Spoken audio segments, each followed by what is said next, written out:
Alors c'est bon, c'est clair? C'est partagé? Oui, professeur. Très bien. Alors maintenant, je disais que si on parlait de lésions rachidiennes, on parle de l'ensemble des lésions, aussi bien qui touchent l'os, qui touchent les disques et les ligaments. Donc c'est l'ensemble des lésions osseuses, discales et ligamentaires, parfois qui intéressent plusieurs structures, qu'on appelle les lésions mixtes, qui touchent le rachis dorsolaire. Alors, il faut savoir que les fractures du rachis dorsolaire peuvent menacer, comme vous le savez très bien, peuvent menacer l'axe neural. Et ce qui pourrait être à l'origine d'une invalidité qui est représentée essentiellement par la paraplégie, d'où la gravité de ce type de lésion. Donc, pourquoi on a fait le choix de ce cours? Parce qu'on a dit que c'est une lésion assez fréquente. Elle est due le plus souvent à des chocs violents, soit à des accidents de travail, des chutes de plusieurs mètres de hauteur, ou des accidents de la voie publique.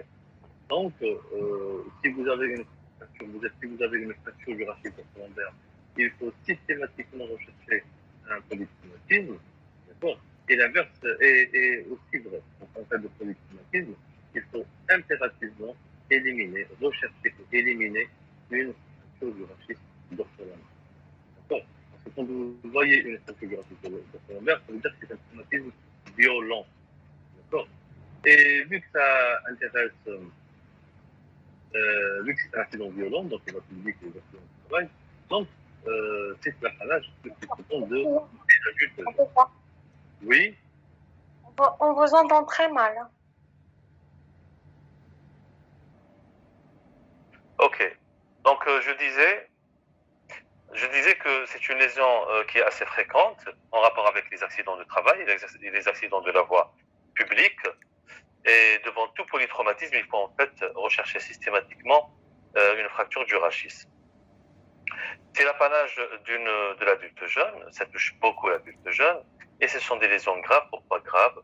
Parce que généralement, elles sont liées à des accidents violents, donc ils menacent le pronostic vital en rapport avec les lésions crâniennes, thoraciques, abdominales qui surviennent en même temps dans le cadre d'un polytraumatisme, et elles sont graves aussi parce qu'elles risquent de donner des troubles neurologiques. Donc il s'agit en fait d'un réel problème de santé publique. Le diagnostic, généralement, il est facile. Donc, il s'applique, il faut faire un bon examen clinique et la radio, généralement, pose le diagnostic et le traitement, on va le voir après.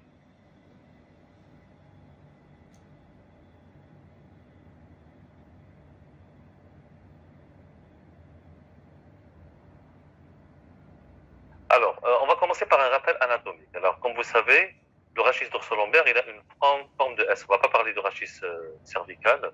On va parler des fractures du rachis dorsolombaire. Donc, les notions fondamentales de la stabilité qu'on va voir après, elles s'appliquent aussi sur le rachis cervical. Alors, le rachis dorsolombaire, il a une forme de S, comme vous voyez. Donc, il y a une syphose dorsale et il y a une lordose lombaire. Alors, au niveau de la région dorsale, il existe 12 vertèbres dorsales. Au niveau de la région lombaire, il y a 5 vertèbres lombaires. Alors, quel est le rôle de cette colonne vertébrale?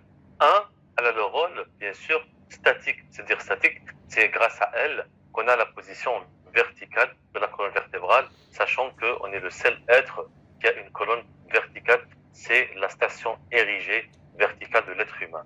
Tous les autres animaux ont une colonne qui est à l'horizontale, c'est-à-dire qu'ils marchent à quatre pattes la plupart, sauf le singe un peu qui ressemble un peu à l'homme, qui arrive un peu à verticaliser.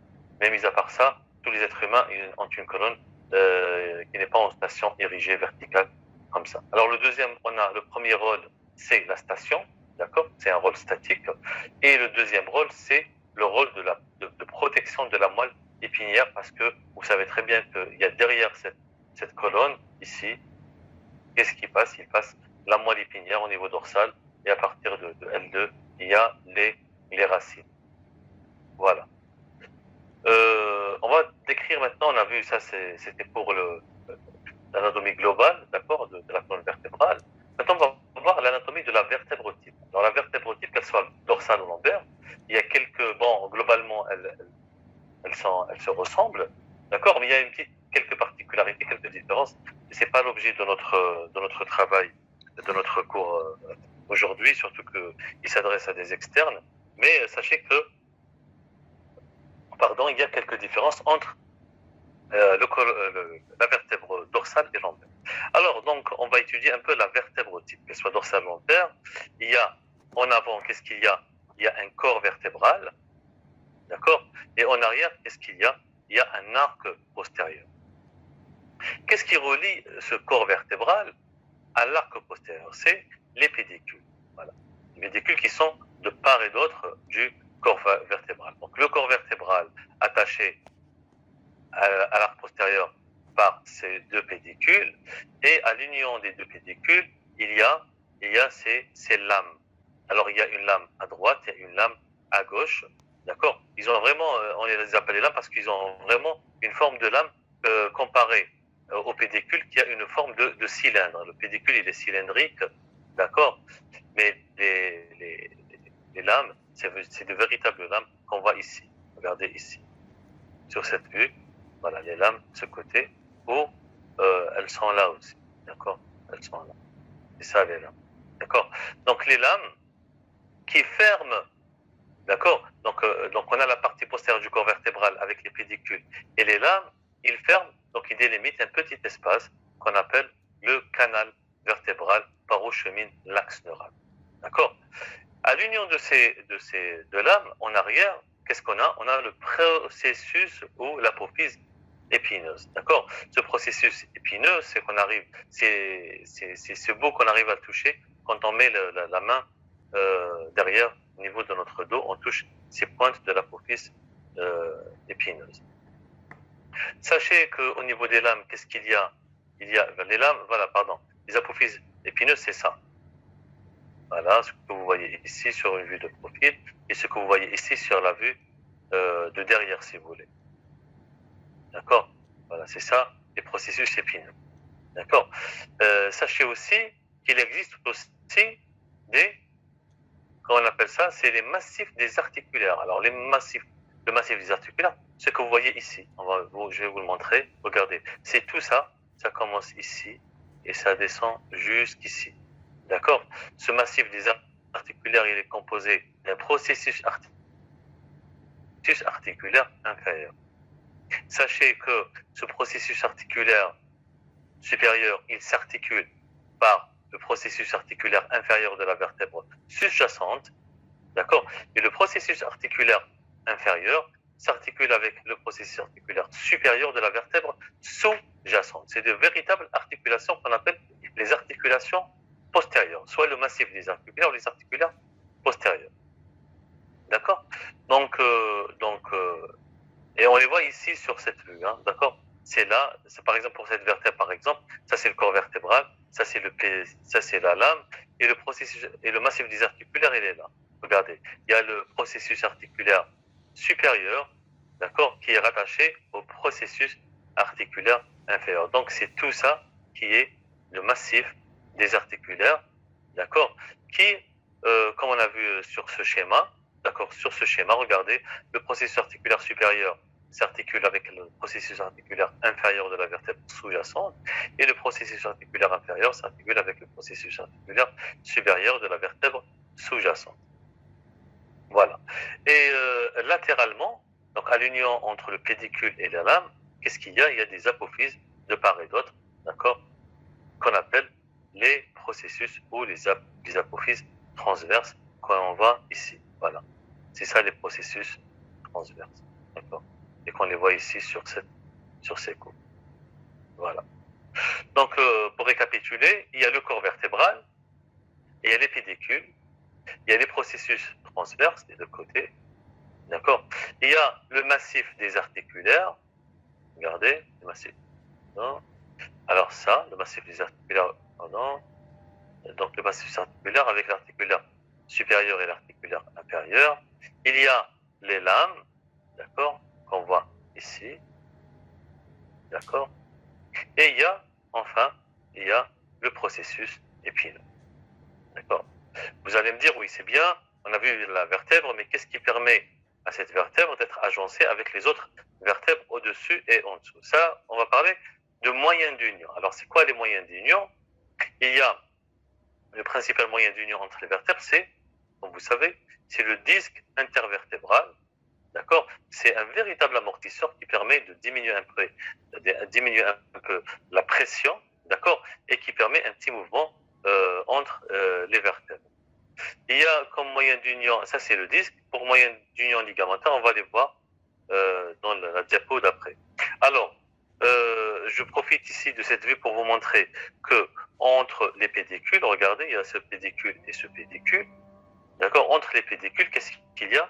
Il y a un véritable trou qu'on appelle le trou de conjugaison par lequel sortent les racines nerveuses. Regardez cette racine nerveuse qui sort de ce trou, donc de ce trou de conjugaison à ce niveau. Et à ce niveau ici, il y a le trou de conjugaison à travers lequel sort la racine. Voilà. Alors, maintenant, toujours au niveau de l'anatomie, d'accord? Toujours dans le chapitre de l'anatomie. Regardez, ça c'est une coupe vraiment sagittale de la colonne dorsale. Donc c'est une coupe sagittale. Ici, il n'y a pas de coupe, d'accord? Ça c'est une vue latérale, mais ici c'est une véritable coupe, c'est-à-dire qu'on voit de l'intérieur. Qu'est-ce qui se passe? Qu'est-ce qu'il y a à l'intérieur de la colonne vertébrale? Alors regardez, il y a le corps vertébral, les corps vertébraux, regardez, avec du spongieux. Entre les corps vertébraux, qu'est-ce qu'il y a? Il y a le disque intervertébral, d'accord? Il y a en avant le ligament vertébral commun antérieur qui tapisse la partie antérieure du corps vertébral. Il y a la partie postérieure du corps vertébral, il y a une membrane qui tapisse la partie postérieure, ce qu'on appelle le ligament vertébral commun postérieur. Alors, soit ligament vertébral commun antérieur postérieur, soit ligament longitudinal antérieur et ligament longitudinal postérieur. C'est la même chose. D'accord? Alors maintenant, ça c'est, vous le devinez bien sûr, ça c'est le canal rachidien par lequel passe la moelle ou les racines selon le niveau dans lequel vous êtes. D'accord? Et ça c'est les lames à leur face interne. D'accord? Alors regardez bien, entre les lames, qu'est-ce qui permet, d'accord, d'unir ces lames? C'est ce ligament qui est un ligament jaune, qu'on appelle aussi d'ailleurs le ligament jaune. C'est un ligament véritablement de couleur jaune, hein, d'accord, qui unit les lames entre elles. Regardez même ici à ce niveau, d'accord. Donc chaque deux lames sont unies par ce ligament qu'on appelle le ligament jaune, d'accord. Et il y a aussi juste derrière, qu'est-ce qu'il y a? Il y a le ligament interépineux qui un peu joint les processus épineux entre elles, d'accord. Et en arrière, il y a le ligament supra-épineux, d'accord, qui un peu suit les pointes des apophyses épineuses, d'accord. Je profite de cette vue aussi pour vous montrer, regardez ici, voilà, ça c'est le pédicule de cette vertèbre, et ça c'est le pédicule de cette vertèbre, et regardez ici, ça c'est le trou de conjugaison par lequel sort la racine, tout ça aussi, ça c'est le trou de conjugaison, ça c'est un trou de conjugaison, d'accord, et ça aussi c'est un trou de conjugaison. Ici, on a sur cette vue une articulaire postérieure d'un côté. On a enlevé, regardez, on a enlevé la capsule pour vous montrer véritablement c'est une articulation qui va unir, regardez, en bas l'articulaire supérieur de cette vertèbre et l'articulaire inférieur de la vertèbre sus-jacente. Voilà. Et je vous ai mis en bas donc la vidéo de Patrice Thirier sur YouTube. Bien sûr, vous pouvez prendre ce lien, le mettre sur YouTube, ça vous simplifie un peu l'anatomie en 3D. Je vous invite à le consulter après. D'accord? Est-ce que c'est compris pour le rappel anatomique? Oui, professeur. Très bien. Maintenant, on va faire un petit rappel sur le plan de la physiologie. Alors, sur le plan de la physiologie, on va parler de 3 éléments qui sont très importants. On va parler d'abord de segment mobile rachidien. Après, on va parler de segments vertébraux. D'accord? On va parler plutôt de 2 structures qui sont très importantes. Le troisième, je ne vais pas en parler parce que ça ne vous concerne pas en tant qu'étudiant de la graduation. Ça intéresse beaucoup plus les résidents donc de la post-graduation. D'accord? Donc, on va commencer par parler. C'est quoi le segment mobile rachidien? D'accord? Ce qu'on appelle le SMR. Il faut savoir que c'est l'ensemble des éléments, qu'ils soient discales, ligamentaires, ligamentaire, mais pas d'os, bien sûr, c'est soit discal, soit ligamentaire, qui permettent un peu ce petit mouvement entre les vertèbres. Parce que vous savez très bien que les vertèbres bougent, vous pouvez vous pencher en avant, vous incliner à droite, à gauche, et ça, ce qui est permis, si on avait un os qui était solide, on n'aurait pas pu faire ça. Si on peut faire ça, c'est parce qu'il y a un petit mouvement qui existe, d'accord, entre les vertèbres, ce qui est permis par les éléments disco-ligamentaires. Alors, c'est grâce à ces éléments disco-ligamentaires ou le segment mobile rachidien qu'on a ces petits mouvements. Alors,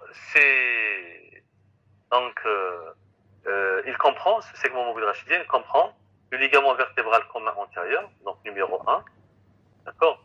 Après, on a le disque intervertébral, numéro 2. On a le ligament vertébral commun postérieur, comme 3. On a la capsule des articulaires postérieurs qu'on vient de voir. On a le ligament jaune, le ligament interépineux et le ligament supraépineux. Comme vous voyez, c'est l'ensemble des ligaments et du disque, bien sûr, qui permettent la cohésion entre les vertèbres, d'accord, à chaque niveau, et qui permettent ce jeu, cette petite mobilité, d'accord, entre les vertèbres. Voilà.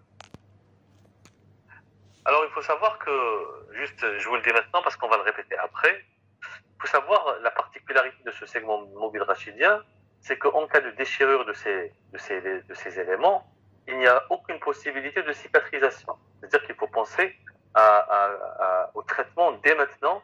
Alors, c'est des éléments, il faut savoir, qui ne cicatrisent pas. D'accord?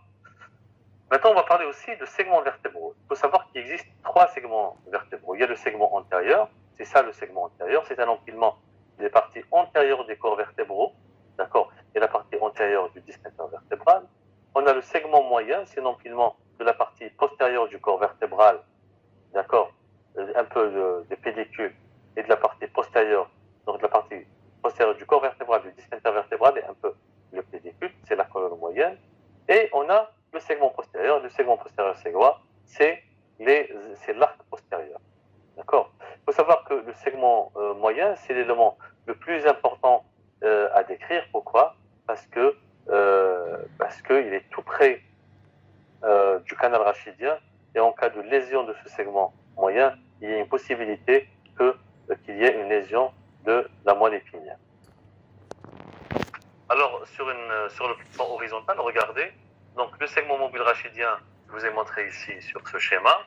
Donc, on a le ligament vertébral commun antérieur, le disque intervertébral, le ligament vertébral commun postérieur, la capsule des articulaires, le ligament jaune, le ligament interépineux et le ligament supraépineux. Donc, c'est le SMR, donc le segment mobile rachidien. D'accord? Maintenant, on va parler du segment vertébral moyen sur cette voie horizontale, qui comprend le mur vertébral postérieur, d'accord, les pédicules, d'accord, et le massif des articulaires. Ici, donc pas les lames, ils sont en rouge, mais sachez que là c'est une erreur. Donc les lames n'appartiennent pas au segment, les lames n'appartiennent pas au segment vertébral moyen. Donc il n'y a que le corps vertébral à sa partie postérieure, les pédicules et les massifs des articulaires. Voilà. Maintenant, on va parler de physiopathologie. Alors, on va se poser quelles sont les conséquences, cette question, quelles sont les conséquences du traumatisme rachidien? Qu'est-ce qui va se passer en cas de traumatisme rachidien? Alors, la première conséquence, c'est un risque d'instabilité. D'accord? Sachez que la plupart des fractures du rachis risquent de donner une instabilité.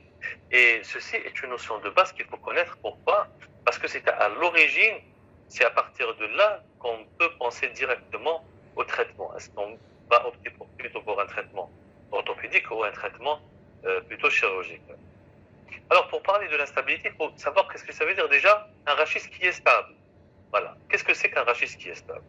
Le rachis qui est stable, c'est un rachis qui a cette possibilité, bien sûr, de bouger, d'aller à droite, à gauche, se pencher, donc de bouger sans menacer la cohésion intervertébrale. Donc voilà, c'est bien ici défini ici. C'est la faculté des pièces vertébrales de maintenir leur cohésion. C'est-à-dire, dans toutes les positions, il reste cette cohésion intervertébrale, quelle que soit la position de votre colonne vertébrale. D'accord?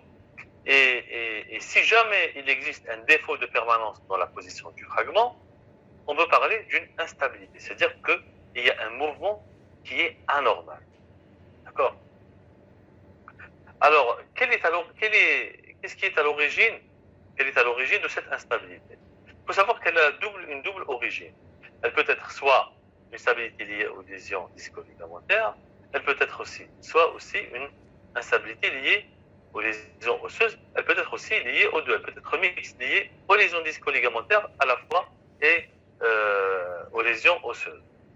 Alors, comme on l'a dit tout à l'heure, si cette instabilité est due à des lésions disco-ligamentaires, d'accord, sachez que l'instabilité, elle est définitive. Pourquoi? Parce qu'on l'a dit tout à l'heure. Pourquoi? Parce que les lésions disco-ligamentaires ne cicatrisent jamais. Et s'ils ne cicatrisent jamais, c'est-à-dire que ça peut bouger. Et si ça peut bouger, ça risque de donner des troubles neurologiques. D'accord? Donc l'instabilité, elle est définitive. Contrairement aux lésions osseuses, quand c'est une lésion osseuse pure, sachez que l'instabilité, elle est temporaire. Qu'est-ce que ça veut dire? Ça veut dire que 3 mois ou 4 mois après la fracture va consolider et il n'existe plus d'instabilité. Donc l'instabilité, elle est juste temporaire avant que la fracture consolide. Mais dès que la fracture consolide, il n'existe plus cette instabilité. Alors la deuxième conséquence, c'est quoi? La deuxième conséquence, c'est la déformation rachidienne. D'accord? Donc la déformation rachidienne la plus fréquente, c'est quoi? C'est la syphose vertébrale. Comme on voit ici, regardez. Ici, c'est une vertèbre qui est normale, donc elle n'est pas fracturée. Regardez, elle est vraiment rectangulaire. Et regardez cette vertèbre qui s'est fracturée et ça a donné un tassement cunéiforme, d'accord, à base postérieure. Donc, vous imaginez un peu la déformation, donc une aggravation de la syphose. Mais après, toutes les déformations sont possibles. Je vous ai montré ça parce que c'est la déformation en syphose la plus fréquente, d'accord? Il peut y avoir un enfoncement latéral, une inclinaison latérale, à droite, à gauche ou en arrière. Toutes les positions sont possibles. Et la troisième conséquence, d'accord, qu'on craint tout le monde, c'est la déformation du canal rachidien. Alors, je rappelle, le canal rachidien, c'est cet espace, d'accord, qui délimite un peu l'espace réservé pour les éléments nerveux.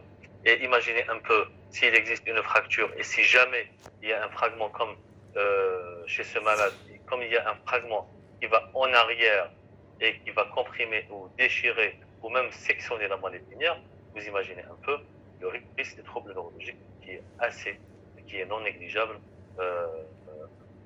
chez ce type de fracture.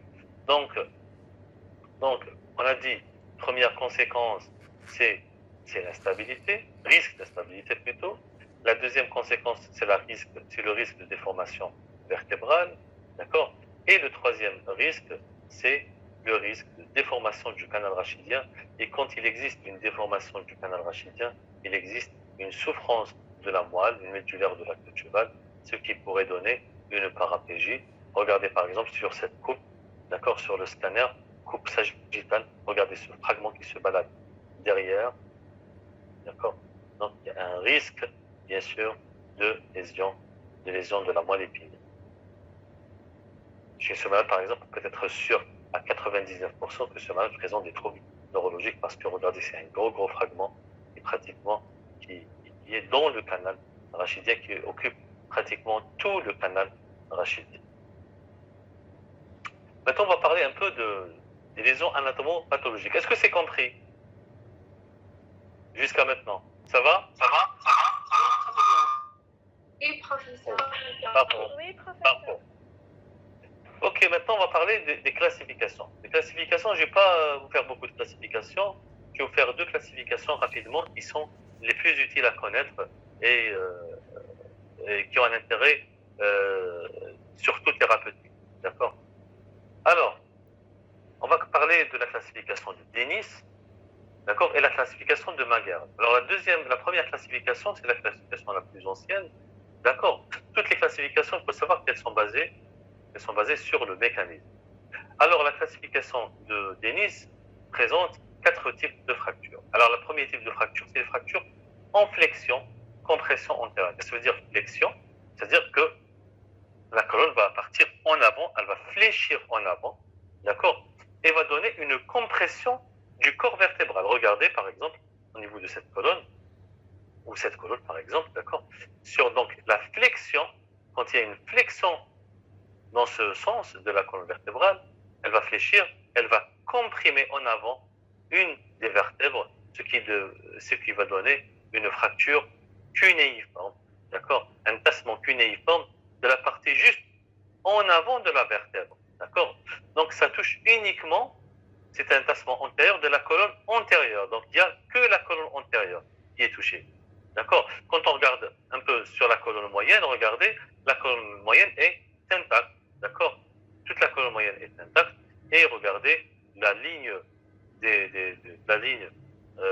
qui limite la partie postérieure du corps vertébraux, elle est intacte, d'accord. Et le canal rachidien, regardez le mur moyen, d'accord, le mur postérieur ou la colonne moyenne est intacte, et regardez l'arc postérieur est intact, d'accord.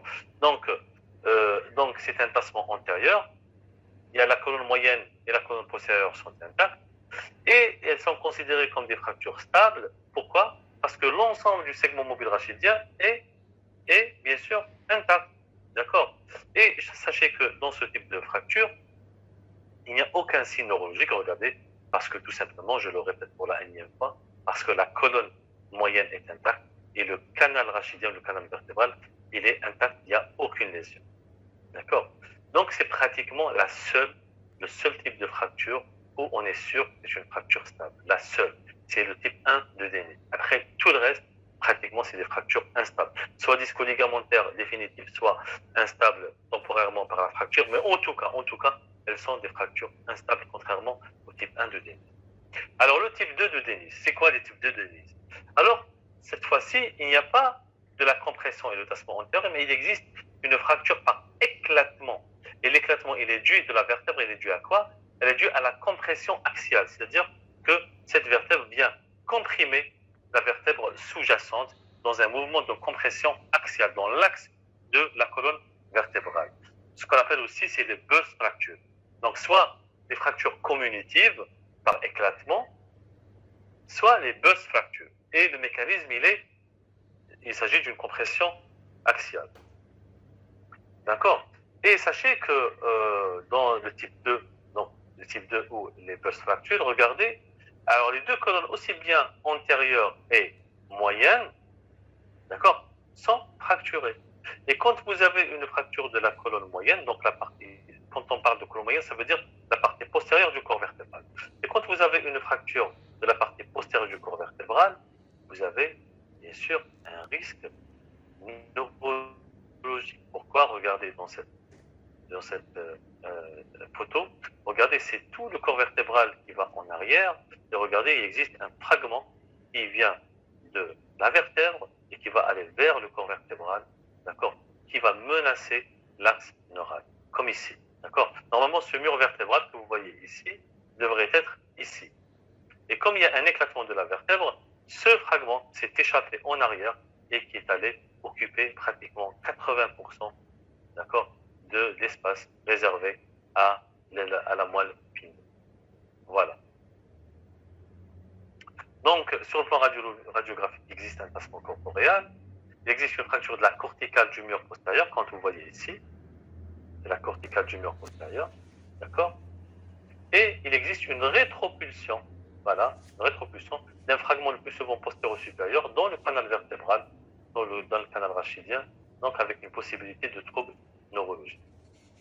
Ça, c'était le type 2. Maintenant, on va parler du type 3 selon la classification de Dennis. Alors, le type 3, c'est une fracture par ni de la compression antérieure, ni de la compression axiale. Il y a aussi, ici, il existe une fracture par flexion, distraction.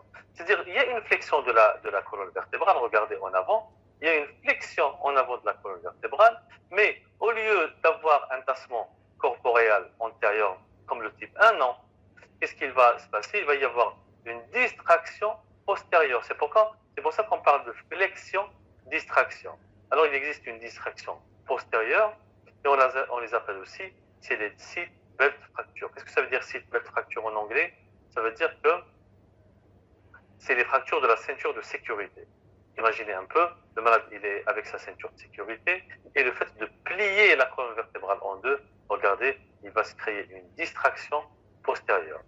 Alors, il faut savoir que ce mécanisme de flexion-distraction va engendrer une fracture, regardez, donc une solution de continuité horizontale. D'accord? Donc, c'est une solution de continuité horizontale. Cette solution de continuité horizontale, elle peut passer soit par les structures osseuses, regardez ici. Donc, une solution de continuité qui est passée par que de l'os. Et elle est partie donc, en prenant le processus épineux, les pédicules, et c'est terminé sur le corps vertébral. D'accord? Ce qu'on appelle la fracture de chance. Pourquoi fracture de chance? Parce que c'est une lésion extrêmement rare. D'accord? Ça, c'est le schéma A. Donc, il va montrer un peu qu'est-ce que ça veut dire, la fracture de chance.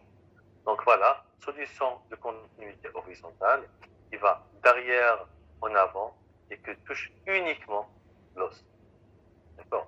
Mais cette solution de continuité aussi, elle peut toucher les structures disco-ligamentaires, donc les structures du segment mobile rachidien que je vous schématise ici. Regardez, la lésion, elle va partir, au lieu de partir à travers l'os, d'accord, elle va partir entre les deux vertèbres, entre les processus épineux, pour déchirer le ligament supra- et interépineux. Elle va déchirer après la capsule des articulaires et le ligament jaune, d'accord. Elle vient déchirer le ligament vertébral postérieur, le disque intervertébral, et va terminer sa course en fracturant une petite partie du corps vertébral, la partie antéro-inférieure du corps vertébral, puis vers le ligament vertébral commun antérieur. D'accord? Et quand ça touche le segment mobile rachidien, on appelle la fracture ou le teardrop fracture. Ce que ça veut dire teardrop fracture, c'est l'alarme. C'est l'alarme. Et elle a été appelée comme ça à cause de ce petit fragment ici, qui on dirait que c'est une larme aux yeux.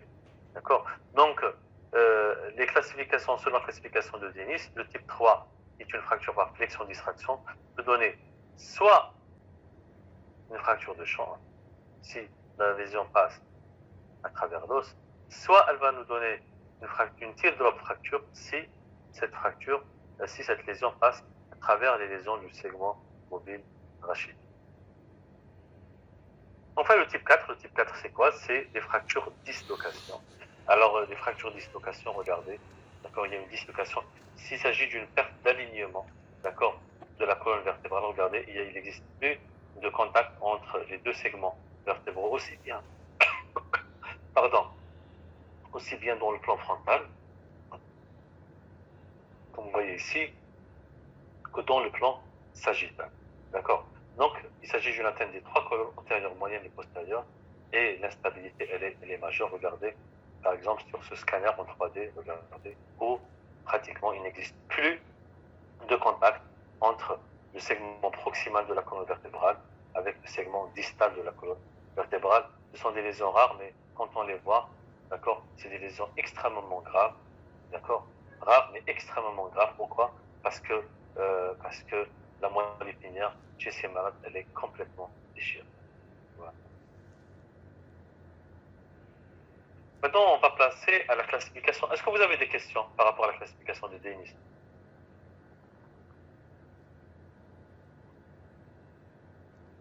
Est-ce que vous avez des questions par rapport à la classification de Dennis? Non. Ok. Allô? On vous entend, professeur. Très bien. Alors, pas de question, on va continuer sur la classification de Magerle. Alors, la classification de Magerle,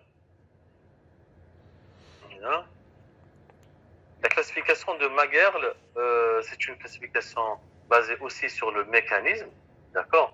On a les lésions en compression pure, on a les lésions en distraction et on a les lésions en rotation.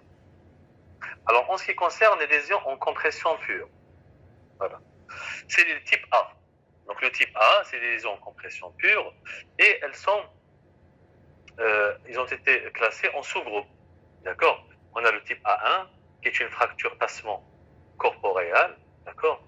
Voilà, antérieur, donc c'est un tassement souvent cunéiforme. Donc le type A1, il ressemble à quoi? Il ressemble à, tu vas me le dire, c'est un tassement cunéiforme, c'est le type 1 de Dennis, d'accord? C'est le type 1 de Dennis. Exactement, c'est le type 1 de Dennis, et c'est pratiquement la seule fracture où on est sûr que c'est une fracture stable. D'accord? Le type A2. Alors le type A2, il s'agit d'une fracture, pas de tassement, il n'existe pas de tassement, mais il existe une séparation du corps vertébral. D'accord? C'est le type A2. Et le type A3, il s'agit d'une fracture éclatement du corps vertébral, ce qu'on appelle des burst fractures. D'accord? Qui s'accompagne souvent d'une rupture du mur postérieur. D'accord? Ici, il faut enlever le E ici et là. D'accord? C'est des erreurs de frappe. Hein. D'accord? Donc, il existe une rupture du mur postérieur de la vertèbre. Donc, qu'est-ce que ça veut dire? Elle ressemble à quoi, la fracture éclatement du corps vertébral? Elle ressemble à quoi? Type 2 de Dennis. Exactement, c'est le type 2 de Dennis. C'est les burst fractures, c'est le type 2 de Dennis. Très bien. Voilà. Maintenant, on va voir le type B, selon la classification de Maguerd, c'est des lésions en distraction. Maintenant, l'auteur, qui est Maguerd, il a un peu vu les dossiers et il s'est dit, très bien, il y a des lésions en distraction, mais il va falloir les classer. Alors, il s'est dit, mais il y a des distractions postérieures et des distractions antérieures. Parfait. Les distractions antérieures sont rares, on va les voir. On va commencer par le B1. Alors, le B1, c'est une distraction qui est postérieure. D'accord? Et qui a prédominance ligamentaire. D'accord? Donc, elle va toucher le segment mobile rachidien. D'accord? Elle va déchirer tout le SMR. D'accord? Et elle ressemble à quoi? Une distraction postérieure à prédominance ligamentaire. Elle ressemble à... Oui, le type 3, mais lesquels? Le type 3, il y en a deux. Il y a les teardrops et les fractures de chance. Elle ressemble aux fractures... Teardrop. Teardrop, très bien. Ça, non, c'est les teardrop fractures. D'accord? C'est les teardrops. Le B1, c'est les teardrop fractures. Pourquoi? Parce que ça passe par le segment mobile rachidien. Le type maintenant B2. Alors le type B2, il existe une distraction postérieure, comme vous voyez ici. Il y a une distraction postérieure, mais à prédominance osseuse. Regardez, elle passe par l'os. Regardez, l'apophyse, le pédicule et le corps vertébral. Elle ressemble à quoi? C'est les fractures de chance, parfait. Le B2, donc, c'est l'équivalent d'une fracture de chance, donc, selon la classification de Dennis. Et exceptionnellement, il peut y avoir de la distraction antérieure, d'accord? C'est le B3, mais elles sont exceptionnelles. Alors, pour le dernier type, c'est le type C, c'est les lésions en rotation. Donc, les lésions en rotation, quand il existe une rotation, il va y avoir une fracture, un mécanisme axial qui va donner une rupture circonférentielle du rachis, et donc il va toucher les trois colonnes, d'accord? Et ça va donner des fractures dislocation Type 4. Voilà, qui est le type 4 de Dennis. Très bien. Voilà. Maintenant, comme les lésions osseuses, même les lésions neurologiques, il y a plusieurs types de lésions.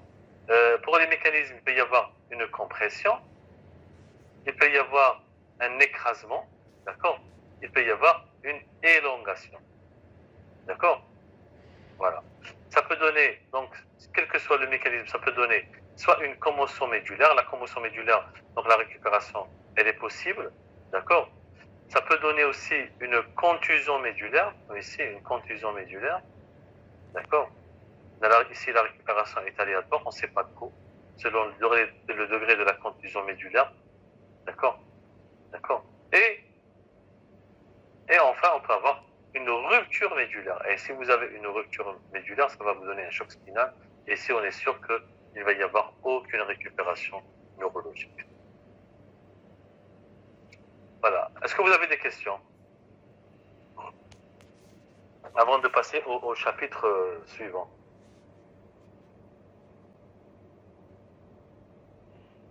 Très bien. Alors maintenant, on va passer à la clinique. Je l'ai dit tout à l'heure, mais je peux le répéter. Sur le plan clinique, il faut toujours éliminer une urgence vitale. Sachez qu'il s'agit souvent d'un accident violent. Et quand on parle d'un accident violent, il faut impérativement rechercher des urgences qui menacent le pronostic vital. Donc devant toute fracture du rachis, il faut éliminer un polytraumatisme. Et devant tout polytraumatisme, il faut rechercher une fracture du rachis. Je ne vais pas parler de la clinique sans parler des conditions de ramassage et de transport. Il faut impérativement, que ce soit au lieu de l'accident ou au niveau des urgences, il faut respecter cet axe qui est constitué de tête, cou et tronc, comme vous voyez ici. Tête, cou et tronc. Qu'est-ce qu'on met devant tout traumatisé, comme ça grave? On doit mettre une minerve cervicale et on doit mettre, voilà, un matelas coquille. Voilà, impérativement. D'accord? Avant de l'examiner. Ça, c'est très important. Alors, l'examen clinique va commencer par quoi? Il va commencer par un interrogatoire, comme tous les examens cliniques. On va commencer par, on a dit, un interrogatoire.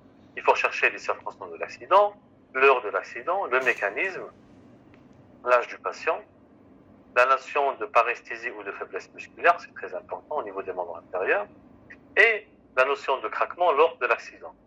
Il ne faut pas oublier aussi de rechercher les antécédents pathologiques du patient, une éventuelle allergie ou des antécédents pathologiques cardiaques ou des trucs qui contre-indiquent le geste d'anesthésie.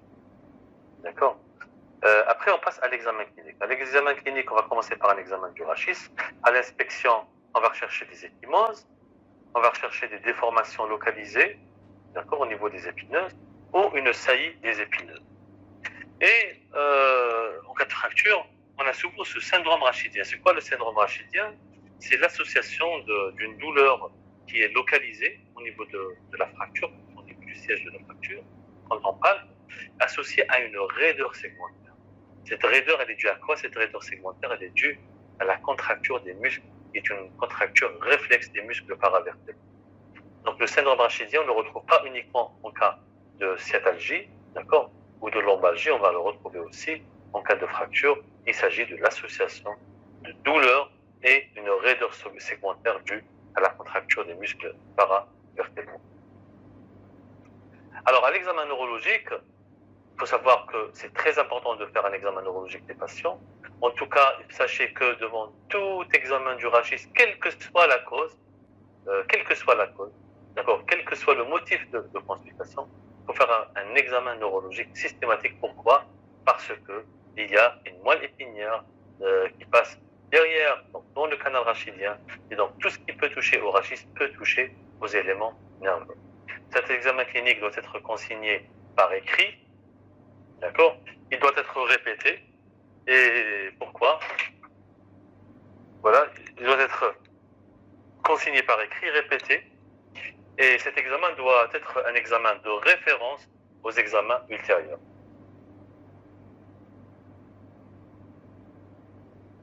Pardon.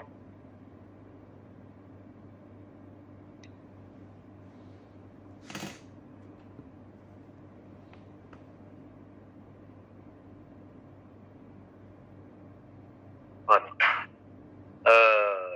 Alors, comme tout examen neurologique, on va faire examiner la motricité, on va examiner la sensibilité, les réflexes, et on termine l'examen par un examen du périnée. D'abord, la motricité. Il faut savoir que tous les muscles doivent être des membres inférieurs doivent être cotés de 0 à 5 selon la cotation internationale. Maintenant, il faut la connaître, c'est impérativement cette cotation internationale qui varie de 0 à 5 selon la force musculaire. Alors 0, il n'existe aucune contraction. 1, il existe une contraction, mais il n'y a aucun mouvement. Un muscle qui est coté à 2, c'est un muscle qui peut faire un mouvement en absence de pesanteur, mais dès qu'il doit lutter contre la pesanteur, il ne peut pas. Un muscle coté à 3, c'est un muscle qui peut faire un mouvement contre la pesanteur. Un muscle qui est coté à 4, c'est un muscle qui permet un mouvement contre la résistance. Et un muscle coté à 5, c'est un muscle qui a une force musculaire tout à fait normale. Donc tous les muscles sont cotés de 0,5 selon cette cotation. Il faut faire après un examen de la sensibilité des membres inférieurs. Tous les membres inférieurs doivent être bien examinés. On s'intéressera à la sensibilité épicritique, c'est-à-dire au toucher, la sensibilité profonde et aussi la sensibilité thermo-algésique. La sensibilité profonde, on la teste en cherchant, en demandant la position de l'orteil. On met une position, par exemple, du gros orteil en haut et en bas, et on demande au patient dans quelle position il est votre orteil. Et c'est ce qui permet de juger de la sensibilité ou de tester la sensibilité profonde chez ce malade. On fait une étude des réflexes, on fait les réflexes cutanés, les réflexes ostéotendineux, et on recherche les réflexes pathologiques comme le Babinski qui va témoigner d'une atteinte pyramidale. Et on termine l'examen neurologique. Impérativement, il faut le faire, il ne faut pas l'oublier, par l'examen du périnée. L'examen du périnée, en testant la sensibilité du périnée, en testant la tonicité du sphincter anal, et enfin, on recherche les réflexes pathologiques qui sont le réflexe bulbo-caverneux chez l'homme et le réflexe clitorido-anal chez la femme.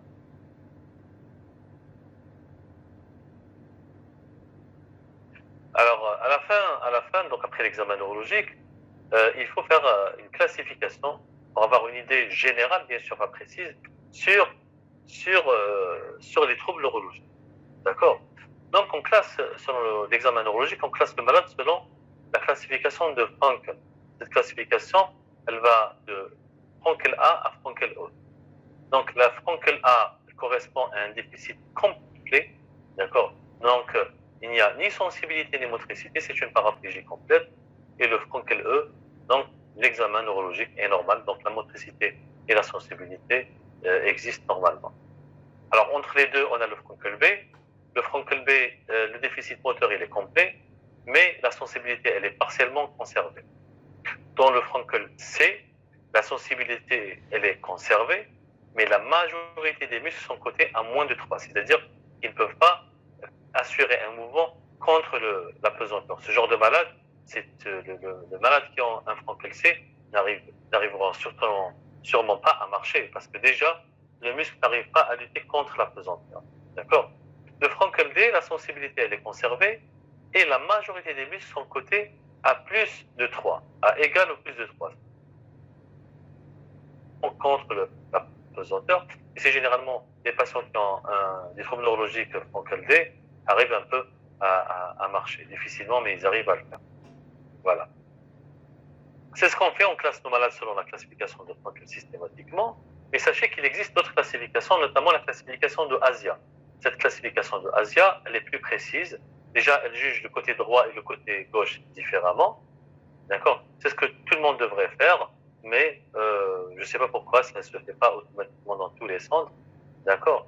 Donc, la classification de Asia, donc, qui va évaluer toutes les racines selon les étages de C2, d'accord, jusqu'à C4, C5, d'accord? Et elle va tester aussi bien la motricité que la sensibilité.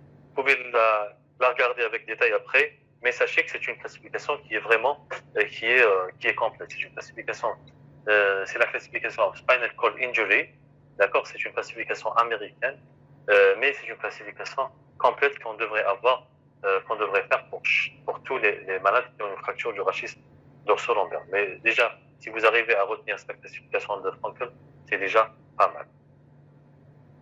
Alors maintenant, après l'examen clinique, on va voir quelques repères radiologiques. Bien sûr, il faut demander des radiographies face au profil de la région qui a été traumatisée. D'accord? Et devant, bien sûr, tout traumatisme violent, il ne faut jamais oublier de faire une radiographie du bassin. Elle est systématique, la radiographie du bassin. D'accord? Maintenant, pour le rachis. Pour le rachis, regardez ça, une radiographie de face. D'accord? Regardez, la vertèbre, elle a une forme quadriangulaire, en blanc ici. D'accord? Entre vertèbres, il y a ce vide ici en noir. Ça, c'est le disque intervertébral. D'accord? Ici, il y a un disque intervertébral. Ici, il y a un disque intervertébral. D'accord? Donc, chaque corps vertébral, regardez, on voit les deux pédicules. C'est comme des yeux de la vertèbre. J'appelle ça les yeux de la vertèbre. Et Elle a un nez. Un nez, ça c'est le processus épineux. Donc, les yeux, c'est les pédicules. Le nez, c'est le processus épineux. Latéralement, quand on regarde bien, c'est pas une bonne radio, mais quand on regarde bien, regardez, c'est ici, c'est le processus transverse, d'accord? Et ça, c'est sur une radiographie de face.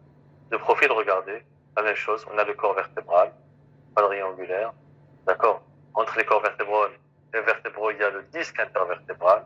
Derrière le corps vertébral, il y a les deux pédicules superposées, qui ont une forme cylindrique. Entre le pédicule, il y a cet espace, on en a parlé tout à l'heure, c'est le trou de conjugaison à travers lequel sortent les lames, les racines. D'accord? Ici, regardez, ça, c'est le massif des articulaires avec une articulaire supérieure qui est ici, qui s'articule avec l'articulaire inférieure de la vertèbre sous-jacente. Et sur ce massif, il y a l'articulaire inférieur de cette vertèbre qui s'articule avec l'articulaire supérieure de la vertèbre sous-jacente. D'accord? Et on ne voit pas bien ici, mais on voit ici les processus interépineux. Donc voilà.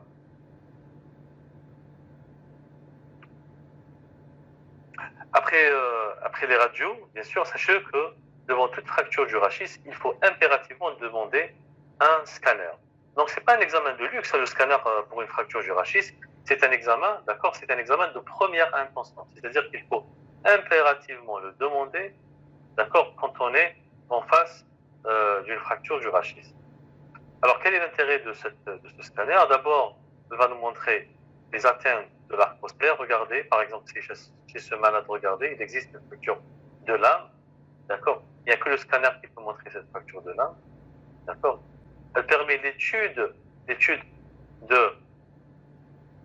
canal vertébral. Regardez qu'ici, il y a un recul de tout le mur vertébral postérieur en arrière, d'accord? Et ici, il existe un petit fragment, un petit assez grand, hein, qui a migré et qui est parti en arrière, d'accord, dans le canal vertébral. Donc, ça permet aussi donc, de voir le retentissement de cette fracture sur le canal vertébral. Et sur le scanner, par exemple, sagittal, sur cette coupe sagittale, d'accord, on voit ici une fracture, donc 5, 4, 3, 2, 1. Donc, c'est une fracture de L1, de L1, d'accord. Donc, elle est communitive avec une atteinte de la colonne antérieure, de la colonne moyenne, d'accord. Regardez, il y a même un fragment qui est parti dans le canal vertébral, d'accord, et qui menace un peu la moelle épinière. L'IRM, c'est un examen de deuxième intention. On n'est pas obligé de le demander tout de suite, d'accord, parce que généralement, ça retarde la prise en charge chirurgicale, d'accord. Le seul cas où il faut le demander de première intention, c'est quand vous n'avez pas de troubles, quand vous avez des troubles neurologiques, mais vous n'avez pas d'anomalie radiographique. C'est-à-dire, vous êtes en face d'un malade qui présente un traumatisme rachidien, mais il n'existe rien sur la radio, il n'existe rien sur le scanner, mais il a des troubles neurologiques. À ce moment-là, il faut demander une IRM pour rechercher un hématome dans le canal vertébral. Pratiquement la seule indication où il faut demander une IRM. Sinon, pour le reste, c'est un examen de deuxième intention. Il est là pour retarder la prise en charge chirurgicale, surtout dans notre pays. Parce que la majorité des hôpitaux n'ont pas déjà d'IRM. Alors, pour l'évolution, il faut savoir que la consolidation, elle se fait en 3 à 4 mois. D'accord? Les lésions du segment mobile rachidien n'ont aucune tendance à la cicatrisation. C'est des lésions qui vont rester définitivement. Pour le pronostic des lésions neurologiques, il est variable. On ne sait pas comment ils évoluent. Et selon le type de l'atteinte, selon le type anatomopathologique aussi, les dégâts sur le plan anatomopathologique, il y a des lésions qui récupèrent très bien, il y a des lésions qui ne récupèrent pas, et il y a des lésions aussi qui récupèrent partiellement. Une fracture du rachis peut donner des complications. Il peut avoir des complications aiguës, comme par exemple, surtout en cas de troubles neurologiques, d'accord, des complications sphinctériennes, comme une rétention ou une incontinence urinaire, peut avoir des complications digestives comme un ileus réflexe, une ulcère de stress, parfois une dilatation gastrique. Mais les complications auxquelles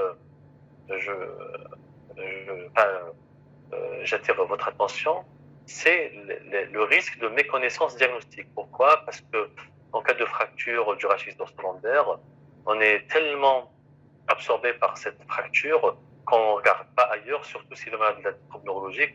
Vous imaginez bien, si malade, il y a une fracture du malléolaire ou une fracture de la rotule, c'est un malade paraplégique, on peut facilement passer à côté. D'où l'intérêt de bien examiner le malade, surtout les malades paraplégiques. D'accord? Il faut bien examiner, parce qu'on risque de passer à côté d'une fracture associée. D'accord? Les complications secondaires, on a comme complications secondaires, on a le déplacement déjà secondaire. D'accord? Tout déplacement secondaire, bien sûr, surtout en cas d'un traitement orthopédique, quelle que soit la fracture, bien sûr, quand on traite orthopédiquement, il existe un déplacement secondaire qu'il faut impérativement rechercher. D'accord? Et sachez qu'en cas de déplacement secondaire de fracture du rachis dorsolaire, il existe un risque de troubles neurologiques. Il y a aussi des complications liées, ça c'est une complication bien sûr liée au traitement orthopédique. Bien sûr, mais il y a aussi des complications liées à la chirurgie comme les infections post-opératoires, bien sûr, et des lésions neurologiques iatrogènes, donc provoquées par la chirurgie. Et pour les malades paraplégiques, il y a les complications du décubitus, comme les complications, comme les fractures du col chez les vieux. Il y a le risque de survenue d'escarres, de thrombose veineuse, d'accord, d'embolie pulmonaire et d'infections pleuro-pulmonaires et urinaires.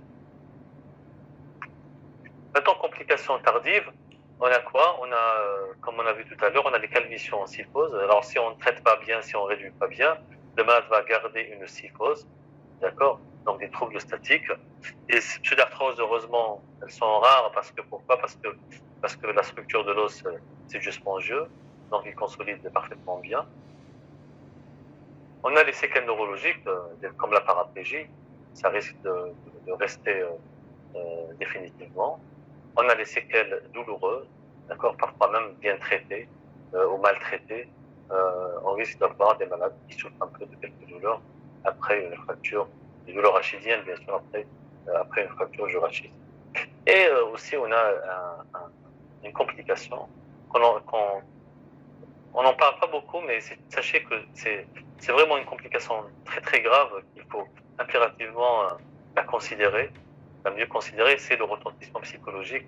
Imaginez un peu un jeune, à fleur d'âge, qui va perdre l'usage de ses membres inférieurs, d'accord, qui va rester du jour au lendemain sur un fauteuil roulant. Ça a de retentissement psychologique énorme. Il y a même des gens qui se suicident après une fracture du rachis dorsolaire avec une paraplégie. Donc voilà, avant d'entamer la prise en charge chirurgicale, est-ce que vous avez des questions sur les chapitres qu'on a vus ensemble? Non? Non, professeur, c'était très clair. Très bien. Maintenant, on va commencer. Je ne vais pas trop détailler la prise en charge parce que la prise en charge, elle est très complexe.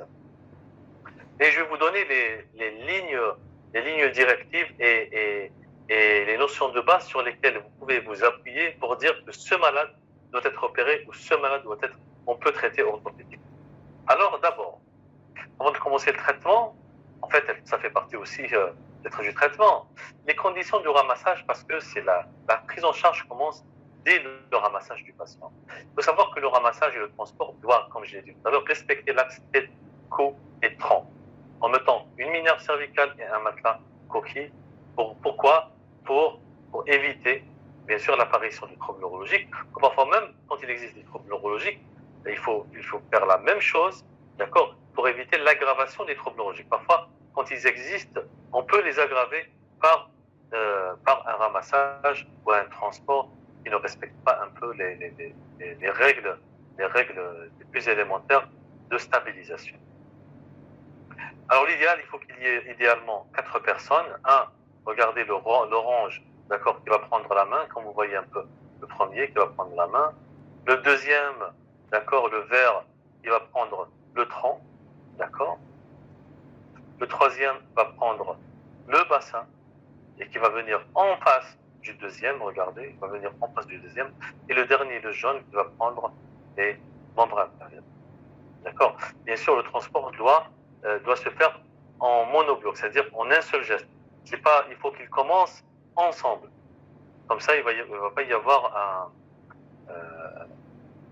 une aggravation neurologique, c'est-à-dire un mouvement et une aggravation neurologique. Alors, quel est le but du traitement? Alors, le but du traitement, qu'il soit orthopédique ou chirurgical, le but c'est quoi? C'est de, quand il n'existe pas de trouble neurologique, c'est de réduire le déplacement, c'est de stabiliser la colonne vertébrale de façon solide et définitive, d'accord? Et quand il existe des troubles neurologiques, l'objectif principal, c'est de décomprimer la moelle épinière, d'accord? C'est la décomprimer en urgence, d'accord? En cas de trouble neurologique. Donc c'est ça le but. En cas de trouble neurologique, le premier but, c'est de décomprimer la moelle épinière pour lui donner le maximum de chances de récupération, d'accord? Après, il faut réduire les déplacements et stabiliser la colonne vertébrale. Alors le but final, c'est quoi? Le but final de cette prise en charge, c'est de réinsertion de notre malade sur le plan socio-professionnel, c'est-à-dire aussi bien dans sa famille que dans son milieu professionnel. Alors, quelles sont les méthodes de traitement? D'abord, on a le traitement fonctionnel, le traitement orthopédique et le traitement chirurgical. Le traitement fonctionnel, généralement, il a été abandonné, d'accord? Les gens traitent maintenant surtout, soit orthopédiquement, soit chirurgicalement. Mais il faut le connaître parce qu'on l'applique de temps en temps pour des fractures qui sont stables et qui sont rares, malheureusement. D'accord? Alors, le traitement fonctionnel, il consiste à mettre le malade en décubitus dorsal pour se reposer. D'accord? C'est juste pour calmer la douleur. D'accord? Et de mettre 2 ou 3 jours après, de mettre un corset à visée antalgique. D'accord? À visée antalgique. Le malade, bien sûr, 3 jours après, il peut se mettre debout en mettant son corset. D'accord? Ce qu'on appelle un traitement fonctionnel. Alors, quand peut-on utiliser ce traitement? Ce traitement peut être utilisé pour les fractures stables, bien sûr, d'accord, et pour les fractures qui n'ont pas un retentissement sur la statique rachidienne. Alors, si vous avez une fracture petit tassement qui ne dépasse pas des 5 à 10%, d'accord, il faut pas, on peut se contenter d'un traitement fonctionnel. Bien sûr, bien évidemment, il faut que cette fracture n'ait pas un retentissement sur le canal médulaire et cette fracture n'est pas, il ne faut pas qu'il y ait des signes neurologiques. D'accord? Donc, pour les fractures stables et pour les fractures qui ne donnent pas des troubles de la statique rachidienne, qui gardent une statique rachidienne normale. Deuxièmement, on a le traitement orthopédique. Alors, le traitement orthopédique, c'est quoi le traitement orthopédique? C'est la méthode de Böhler. Alors, c'est quoi la méthode de Böhler? La méthode de Böhler, c'est, il a décrit ça il y a plusieurs années, c'est une méthode très ancienne, et ça consiste à mettre le malade en décubitus dorsal sur un cadre de Cottrell. D'accord? C'est ça le cadre, ce que vous voyez ici, c'est le cadre de Cottrell. Et le traitement se fait en 3 temps. Alors, toujours sur ce cadre de Cottrell, d'accord? Le premier temps, c'est la traction axiale. Donc, on fait quoi? On tire le malade, il y a une sangle qui passe au niveau de la tête et une sangle au niveau du bassin, et on tire, d'accord, de part et d'autre. Et cette traction axiale va donner quoi? Elle va restituer la hauteur du corps vertébral. Regardez, d'accord, ça c'est avant et ça c'est après la traction. Ça permet de restituer la colonne vertébrale. Regardez ici, ça restitue surtout la hauteur de la partie antérieure du corps vertébral. Voilà. Et c'est ça l'intérêt de faire cette traction. Alors ça, c'est le premier temps. Alors le deuxième temps, c'est quoi? Le deuxième temps, c'est grâce à cette sangle qu'on met sous le siège de la fracture. Et grâce à cette sangle, quand on la remonte, on va faire quoi? On va rétablir la lordose. Donc, on réduit sur le plan sagittal. Regardez, on la met ici. Regardez, ici, il n'y avait pas de lordose, et ici, on a recréé cette lordose. Donc, vous devinez bien que ce traitement marche surtout pour les fractures de la charnière dorso-lombaire, c'est-à-dire vraiment qui siègent à cet endroit. Généralement, des fractures qui siègent plus bas ou plus haut, on n'arrive pas à les traiter avec cette méthode. Donc, la méthode ici, je ne l'ai pas peut-être dit dans la diapo avant, donc ça intéresse essentiellement le niveau des fractures niveau de la charnière dorso-lombaire, c'est-à-dire la jonction entre la colonne dorsale et la colonne lombaire. Donc on a dit, premier temps, c'est la traction axiale qui permet de restituer la hauteur du corps vertébral. Deuxième temps, c'est l'hyperlordose grâce à cet angle qui va donner une réduction dans le plan sagittal. Et le troisième temps, toujours dans le même cadre, c'est l'immobilisation par un corset plâtré. D'accord? Alors, si on peut parler de quatrième temps, on peut parler, mais bon, il y a 3 temps, mais sachez que le malade peut, juste après le lendemain, après que le plâtre devient sec, le malade peut dès le lendemain se mettre debout, d'accord, et commencer sa rééducation. D'accord? Cette méthode, elle est indiquée pour les fractures stables de la charnière dorso-lombaire. D'accord? Elle n'est pas indiquée pour les fractures instables. Quand il existe une fracture instable, il ne faut pas les traiter orthopédiquement parce qu'elle risque de se déplacer. Alors, quel est le risque principal de cette méthode thérapeutique? C'est le déplacement secondaire comme tout traitement orthopédique. Et sachez que cette méthode, elle est contre-indiquée, le plâtre est contre-indiqué. Le plâtre, on peut dire pas le traitement orthopédique, la méthode de Böhler, d'accord? Elle est contre-indiquée en cas de polytraumatisme, bien sûr, ça c'est clair, d'accord? Elle est contre-indiquée en cas de troubles neurologiques, d'accord? Elle est contre-indiquée chez les malades obèses, d'accord? Parce que c'est difficile de mettre un plâtre sur un malade obèse. Et elle est contre-indiquée pour les fractures, quand il existe des fractures de côte associées. Voilà. Ça c'était pour le traitement orthopédique. Donc, récapitulons, le traitement orthopédique, il faut que la fracture soit stable, et de préférence au niveau de la charnière dorso-lombaire. D'accord? Maintenant, on arrive au traitement chirurgical. Alors, c'est quoi le traitement chirurgical? C'est tout simplement la chirurgie. La chirurgie, elle est indiquée quand?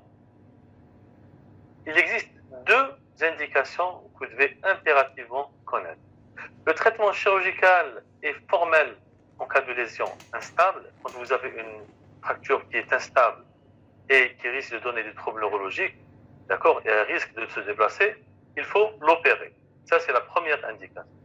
La deuxième indication, quand vous avez des troubles neurologiques, il faut opérer en urgence. Il faut décomprimer la moelle en urgence.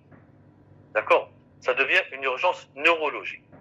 D'accord? Donc, 2 indications formelles, les lésions instables et la présence de signes neurologiques, de paraplégie. Après, il y a 2 autres indications, d'accord, qui sont relatives, d'accord, mais qui sont prises en compte. La première, c'est la présence de troubles de la statique rachidienne, d'accord, quand vous avez une psychose importante, il vaut mieux opérer le malade pour lui restituer sa statique rachidienne. Et la deuxième, quand vous avez une sténose du canal vertébral, même sans trouble neurologique. Même quand vous n'avez pas de trouble neurologique et que vous avez une sténose majeure du canal vertébral, il faut opérer pour un peu lui donner, cette moelle épinière, lui donner plutôt l'espace optimal pour qu'elle ne donne pas ou ne se complique pas de troubles neurologiques. Voilà. Donc, 2 indications très importantes, c'est l'instabilité rachidienne et la présence de troubles neurologiques. Après, pour le reste, tout se discute. Tout se discute. On peut parler de traitement orthopédique, on peut parler de... Mais pour ces 2 indications, il ne faut même pas discuter. Maintenant, on va parler du but. Quel est le but du traitement chirurgical? Alors, le but du traitement chirurgical, alors dans tous les cas, quel que soit le statut neurologique du patient, le but c'est de réduire le déplacement de la fracture et stabiliser le rachis. Par quoi? Bien sûr, on le stabilise par une ostéosynthèse. Comme vous voyez ici, regardez. Ça, c'est une fracture, une burst fracture, avec un fragment qui traîne derrière. D'accord? Qu'est-ce qu'on a fait? On a fait une ostéosynthèse, donc une réduction, regardez la réduction, regardez, une très bonne réduction. D'accord? Réduction. Et on a fait une ostéosynthèse. Voilà. Donc réduction, ostéosynthèse. Donc je reviens au but. Donc réduction du déplacement et stabilisation du rachis par une ostéosynthèse. Mais, parce qu'il y a toujours un mais, quand il existe des troubles neurologiques, la réduction du déplacement et la stabilisation du rachis ne suffit pas. Qu'est-ce qu'il faut faire? Il faut décomprimer les éléments nerveux. Il faut décomprimer la moelle épinière. D'accord? On va un peu comment décomprimer après. Donc, quand il existe des troubles neurologiques, il faut décomprimer.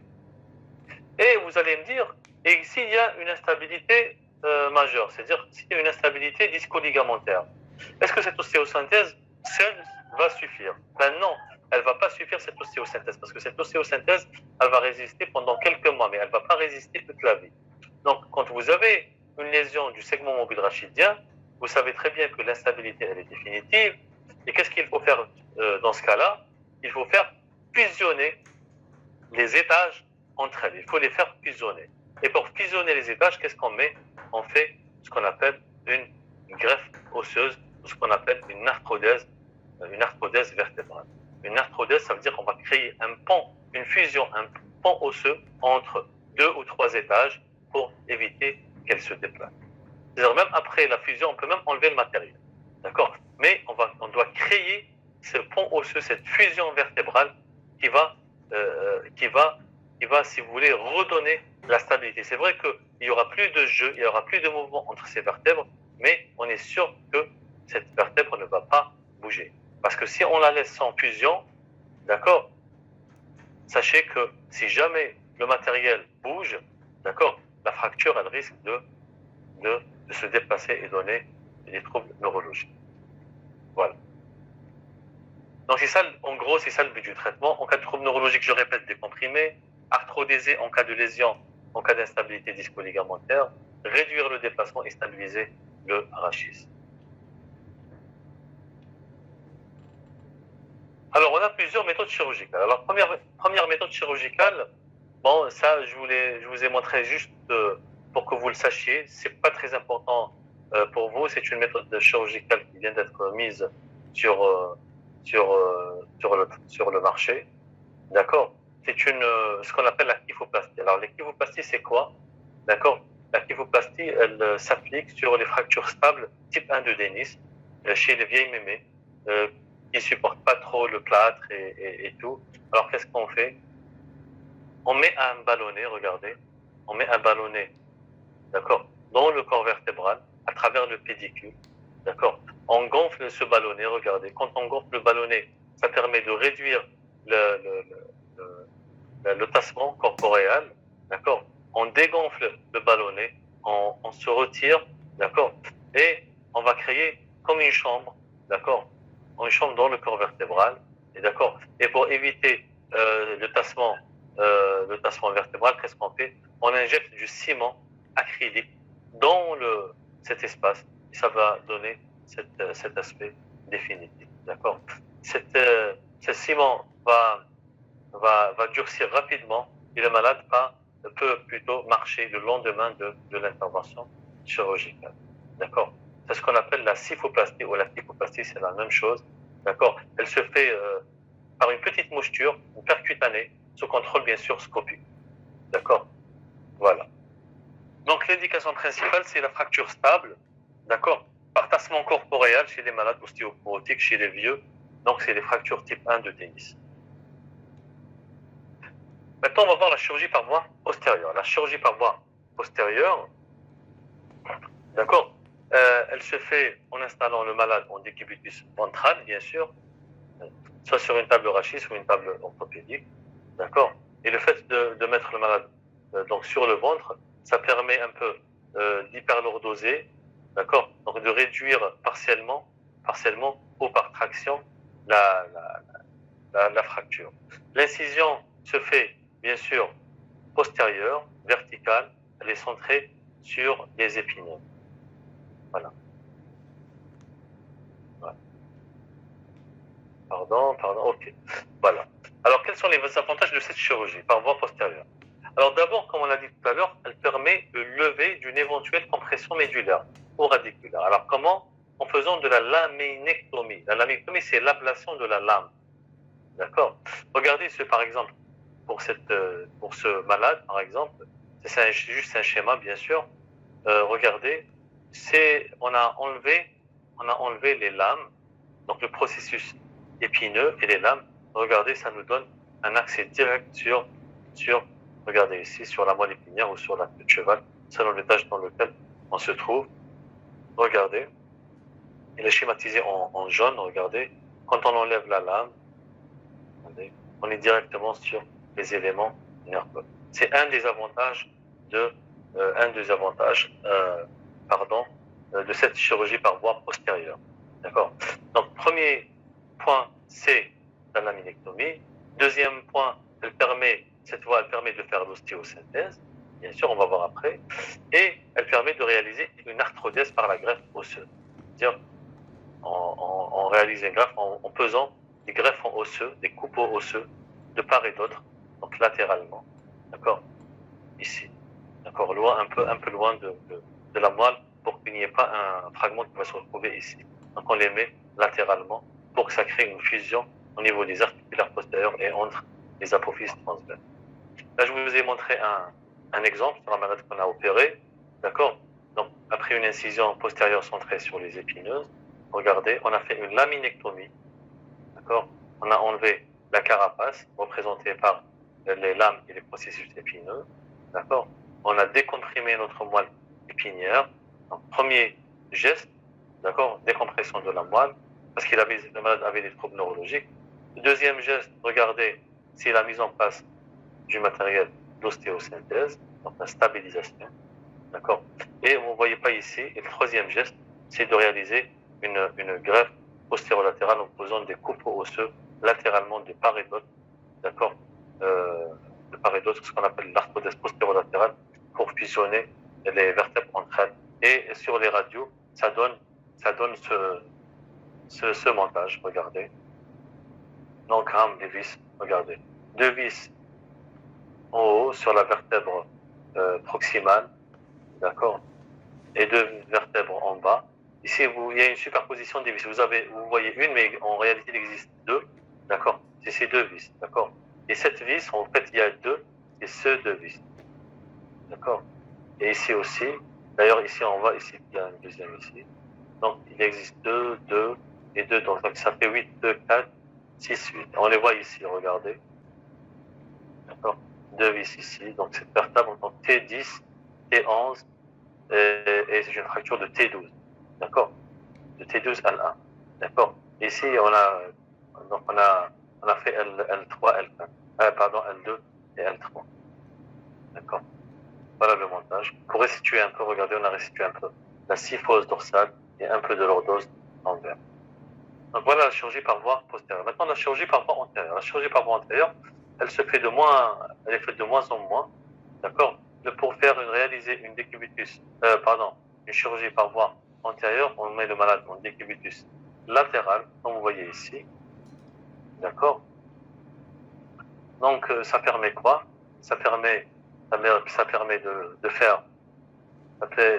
faire une décompression. Regardez, si vous avez un fragment par exemple qui comprime la moelle, ça permet de faire une décompression de la moelle pas par voie postérieure comme on a vu tout à l'heure, mais par voie antérieure, d'accord. Mais on peut la faire que si on fait une corporectomie, si on enlève le corps vertébral, d'accord. Ça permet donc de rétablir la hauteur du corps vertébral. On peut mettre un greffon, d'accord, pour rétablir la hauteur du corps vertébral. Et on peut faire même aussi de l'ostéosynthèse, d'accord. Voilà. Et par exemple, c'est chez ce malade, juste pour vous montrer, donc on a réalisé un montage on a combiné 2 chirurgies, une chirurgie par voie antérieure et postérieure, donc une chirurgie par voie postérieure, regardez, pour réaliser l'ostéosynthèse, d'accord, et une chirurgie par voie antérieure pour rétablir la hauteur du mur vertébral antérieur. Voilà.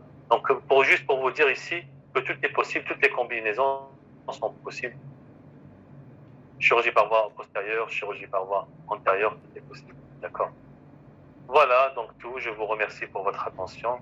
Et n'hésitez pas à me poser des questions si vous avez des choses à demander, que vous n'avez pas compris. Professeur, est-ce qu'on Oui. peut immobiliser un malade pendant 3 mois seulement par un plâtre, Comment? corset plâtré? Bien sûr, oui. La durée du plâtre, c'est 3 à 4 mois avec un corset. Exactement. Toujours en complément en cas d'ostéosynthèse. Pardon? En complément de l'ostéosynthèse.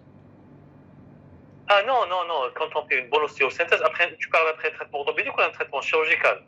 En cas de traitement orthopédique, c'est 3-4 mois. Mais si on fait un traitement chirurgical. Mais là, non, quand vous faites un traitement chirurgical et vous faites une ostéosynthèse solide, vous n'avez pas besoin de faire un corset. D'accord? C'est pas obligatoire. C'est pas obligatoire de rajouter un corset. Sauf si vous jugez que votre montage n'est pas solide. À ce moment-là, vous pouvez faire un corset juste pour améliorer votre stabilité. Mais c'est pas le corset que vous mettez pour un traitement orthopédique. D'accord? Juste un corset comme ça, léger. Mais théoriquement, quand vous faites un montage solide, vous n'êtes pas obligé de mettre un plâtre après.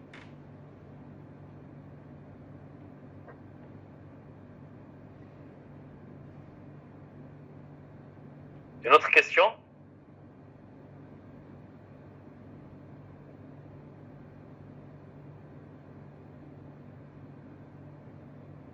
Est-ce que vous avez une autre question? Ben, vous devez sûrement avoir une autre question. C'est une question qui est un peu difficile. Hein? Alors, l'arthrodèse, elle se fait par quelle voie? Elle se fait le plus souvent par voie postérolatérale.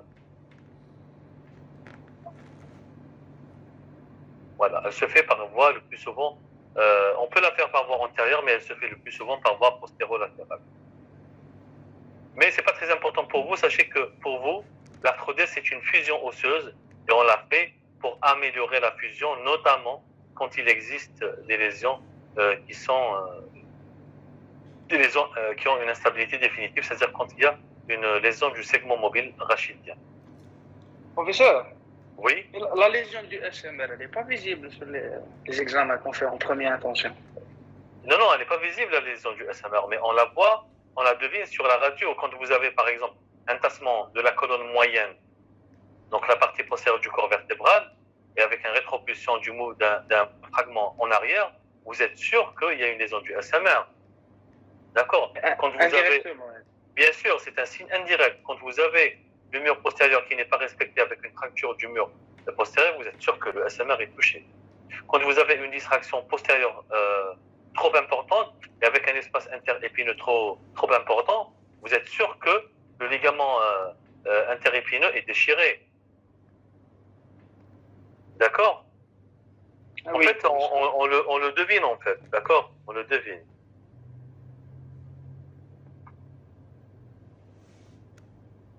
Mais le type 1 de Denis, c'est sûr qu'on peut faire un traitement orthopédique. Hein. Le type 1 de Denis, oui, on a le droit de faire un traitement orthopédique, mais il y a des gens maintenant qui les opèrent à l'étranger. Pourquoi? Avec la kyphoplastie, ça réduit beaucoup la douleur et ça permet aux malades, surtout les vieux, d'éviter le plâtre. Ça leur permet d'être autonome le lendemain de l'intervention. C'est juste une petite intervention percutanée sous contrôle radiologique. Vous mettez votre sonde à l'intérieur, par le pédicule, à l'intérieur du vertèbre, vous gonflez votre ballonnet et dans cet espace, vous injectez du ciment et le tour est joué. Le malade est guéri et il peut marcher le lendemain de l'intervention. On peut théoriquement les traiter orthopédiquement. Chez nous, on les traite orthopédiquement, mais sachez qu'il existe un traitement chirurgical, d'accord? Un traitement chirurgical qui s'appelle la kyphoplastie et qui est une méthode qui a vraiment révolutionné la prise en charge des fractures ostéoporotiques, même le type 1 de Denis chez les vieillards. C'est pour éviter l'immobilisation. Pour éviter, bien sûr, pour éviter le port de plâtre pendant 3 à 4 mois. Vous imaginez un malade qui porte un plâtre pendant 4 mois, c'est lourd, c'est contraignant, d'accord? Et imaginez s'il habite à Ardaya, par exemple. Vous imaginez quelqu'un qui habite à Ardaya avec un plâtre pendant 4 mois en plein mois d'été. C'est vraiment infernal, quoi. Mais théoriquement, c'est pas faux. Si on le traite orthopédiquement, c'est pas faux. Parce que c'est une fracture qui reste une fracture stable.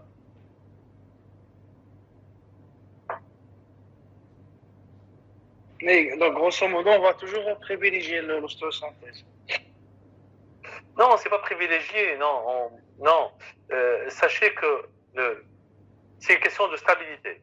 Quand vous avez une fracture stable, vous avez le droit de la traiter orthopédiquement. Pour le reste, c'est des fractures instables qu'on n'a pas le droit de traiter orthopédiquement, qu'il va falloir opérer. D'accord? Quand vous avez une fracture qui a des troubles neurologiques, il faut l'opérer. Quand vous avez une fracture qui est une fracture instable, il faut l'opérer. D'accord? Même si vous n'avez pas de troubles neurologiques.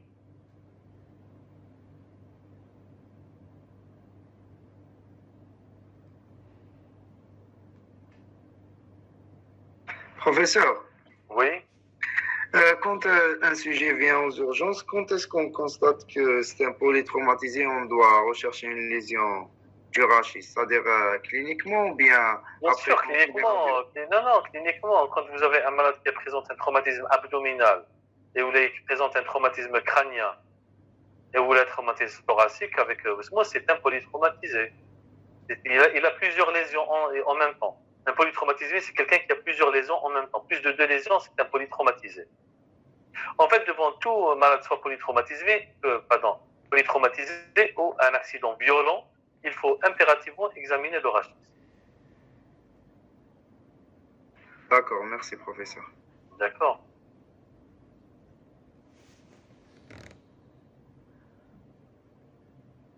Est-ce que vous avez des questions?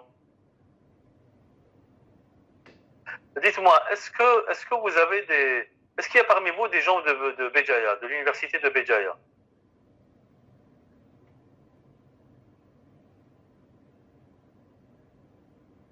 Est-ce que vous avez parmi vous des étudiants de la faculté de Béjaïa?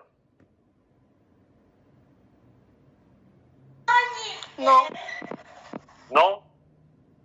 Non. Ok. D'accord.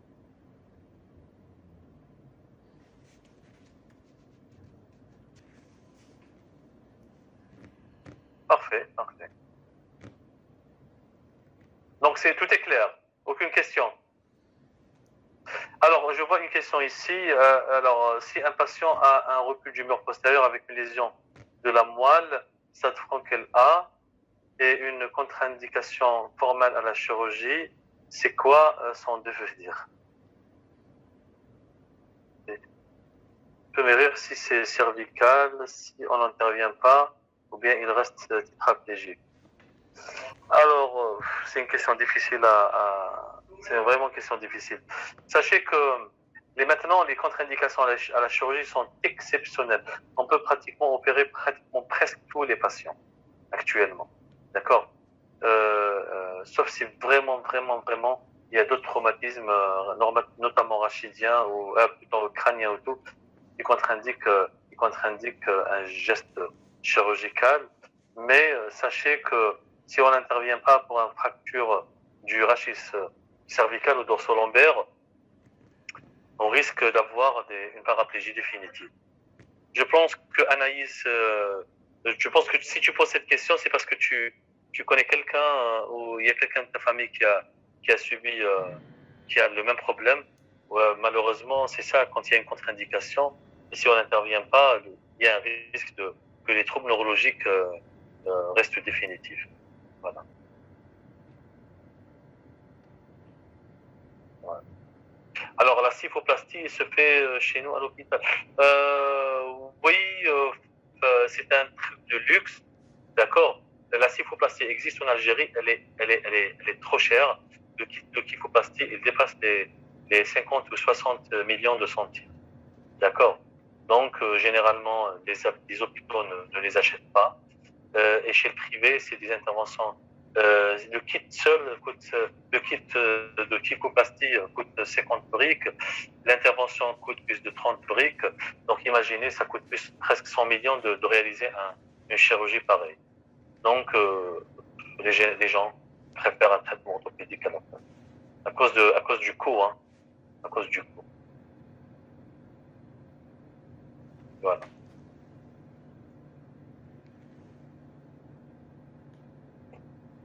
Est-ce que vous avez d'autres questions?